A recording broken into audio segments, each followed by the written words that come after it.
Hi folks, how are you doing today?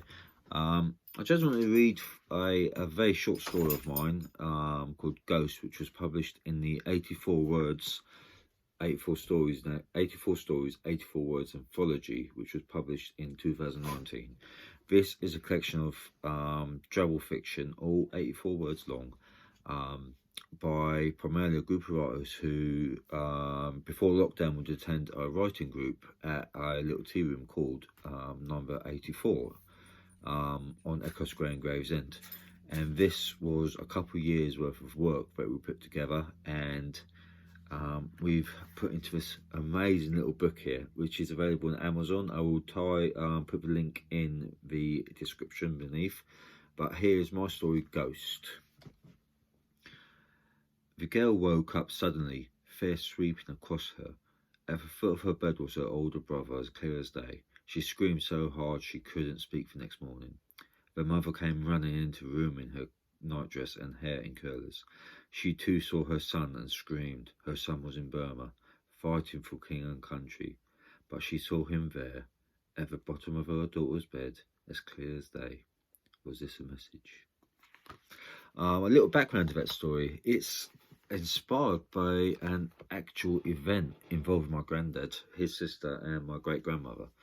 My granddad was serving in Burma, and he was in what we call Bren gun carrier, which is like an armoured, tracked vehicle.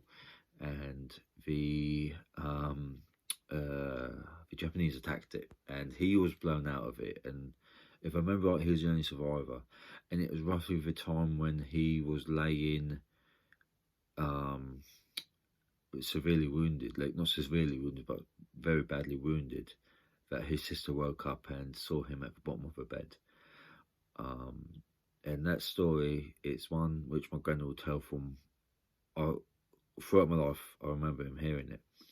And when we were writing 84 Words, we were doing one about ghosts, and that one just comes straight to mind. Although my granddad wasn't a ghost, thankfully he lived, and I'm here. He's now passed away, but he was a big influence in my life, and I wanted that story to have a life once I'm gone, and it's always going to be there.